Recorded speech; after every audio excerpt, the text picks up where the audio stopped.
What are the top 10 countries most difficult to conquer? The nuclear perspective. In the matter of the ability to counter a threat of conquest, there is a stark division between two types of countries, those that have nuclear arms and those that do not. In our modern world, that means that a country faced by the threat of conquest will use nuclear arms if that country possesses such arms. Becoming the target of a nuclear strike also poses an existential threat that potential aggressors will seek to avoid at all costs. This means that countries armed with nuclear weapons will be the most difficult to conquer. On that basis, the following 9 countries qualify as being the most difficult to conquer. From a nuclear war perspective, there are no other unconquerable countries. The drop of nuclear weapons on any non-nuclear country can reasonably be expected to end in capitulation by that country. Remember Hiroshima and Nagasaki and the surrender of Japan. From this perspective, there is, in other words, no 10th most difficult country. Note, it is possible to argue that the use of nuclear arms is such an extreme and therefore unlikely event that it makes a ranking on the basis of nuclear capability highly theoretical. In reply, it should be noted that the act of conquest, an extreme occurrence, is not at all a theoretical notion. We can see the instances such as Afghanistan by both the USSR and the USA, Kuwait by Iraq, and Iraq by the US. For this reason, it makes sense to wonder which countries would be fundamentally off-limits as candidates for conquest. Realistically, the danger of nuclear retaliation sets the hard limit. Non-nuclear rankings. The rankings change when nuclear capability is not the primary consideration.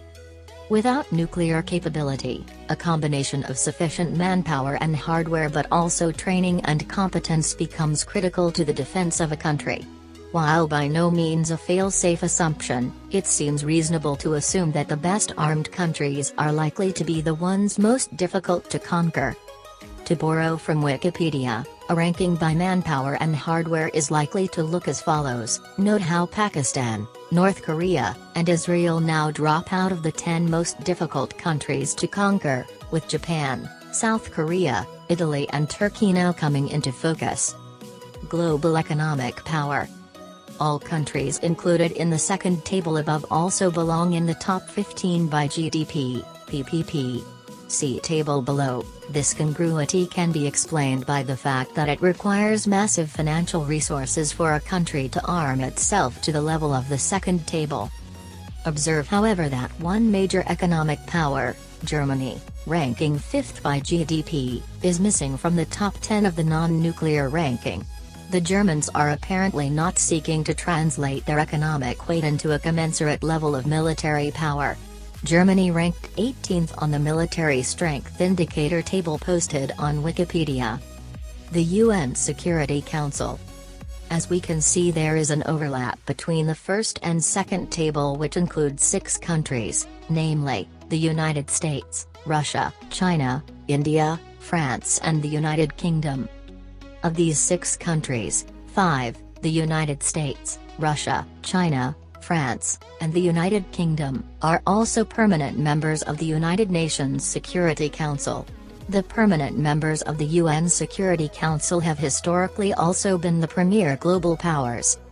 When one looks at the sheer military power presented by the 2 tables above, but also their economic weight, the permanent membership of these countries are apparently quite justified. However, it also demonstrates that India, probably the single most important newly emerging global power, is underrepresented in the global balance of power. India has been seeking permanent membership.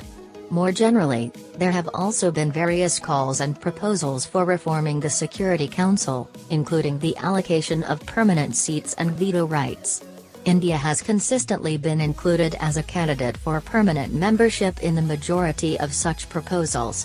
However, there appears to be no sense of urgency in reforming the current arrangements. Asymmetrical power. The 3 rankings above also reveal the degree to which some countries use nuclear armament to compensate a relative weakness in terms of financial and military resources. These countries are North Korea, Pakistan and Israel. Each of these countries in one form or another fear conquest by hostile forces. With North Korea, as mentioned earlier, fearing the United States. Pakistan fearing and seeking parity with India. And Israel seeking deterrence against Arab and Islamic countries that advocate its destruction and annihilation of its population. It should be noted that while North Korea and Pakistan have both armed themselves with nuclear arms to reduce their vulnerability, both countries have in fact historically been notorious as aggressors, rather than potential victims of hostile intent. North Korea is a communist nation with the proclaimed ambition to reunite the peninsula by conquest and to impose communism on the South. This ambition has never been formally retracted. Pakistan has never accepted the borders resulting from the partition of the Indian subcontinent, claiming even now parts of India, mainly the Kashmir territory. One could argue that at present Pakistan is more of a threat to the territorial integrity of India than vice versa. The Korean Peninsula. Note how South Korea ranks 7th in the non-nuclear rankings. This is an extraordinarily high ranking of an economy of its size, 14th in terms of GDP. It should be understood that South Korea's investment in a beefy military force reflects its fear of military invasion by North Korea. Observe that North Korea has long been feared as a potential aggressor and aspiring conqueror. The North-South Korea border, the DMZ, length, 250 kilometers or 160 miles, is by far the most heavily armed border on Earth, as well as generally regarded as by far the most dangerous border. The total for active military personnel for both countries together number 3,625,000 for South Korea, 1.7 million for North Korea. Concurrently, North Korea's nuclear standing reflects the fear of its rulers of being overthrown by the United States. Ranking by number of military personnel. There is one more ranking that is a significant indicator of military strength, although one that should not be regarded as conclusive, the ranking of countries by number of military and paramilitary personnel. See table below. The rankings above include personnel on active duty, reserve duty, and included in paramilitary forces. This ranking, to the extent that we exclude the use of nuclear weapons from the equation, is nevertheless extremely relevant to the issue at hand, namely, determining the most difficult countries to conquer. Arming a lot of people is historically a proven method of making invasion a miserable experience for the would-be conqueror. In this ranking, the single most notable metric is the number of reserve military personnel, that is, civilians who are not normally kept under arms but available to fight when a nation mobilizes for war or to defend against invasion. Reserve personnel have usually received some training and usually stocks are kept to quickly arm them when the need arises. Large reserve forces can be counted as formidable deterrents to invasion and conquest. Note that by this ranking North Korea, ranking first, and South Korea, ranking second, are the two 800-pound gorillas in the global geopolitical room, further corroborating the point made earlier of the Korean Peninsula being the most dangerous area in the world. These two countries rank highest, first and second, on both total military personnel and reserve forces. Keep in mind that both countries have nuclear arms, with North Korea, as we have seen above, having its own nuclear weapons, and the US having nuclear weapons stationed in South Korea. Based on this, it would be fair to say that both countries are most certainly among the worst nightmares for aspiring conquerors. It's important to note that for reserve forces to serve as a credible defense, morale among civilians must be high. It requires a strong sense of patriotism among the population. Without that, reserve forces become unreliable. One surprise on the table is Vietnam as the third highest ranking, again on both total military personnel and reserve forces. Vietnam's desire to arm its population is the result of it feeling threatened by China, with which it has a tense relationship as well as border and territorial disputes. Vietnam and China fought a war in 1978, in which both declared victory.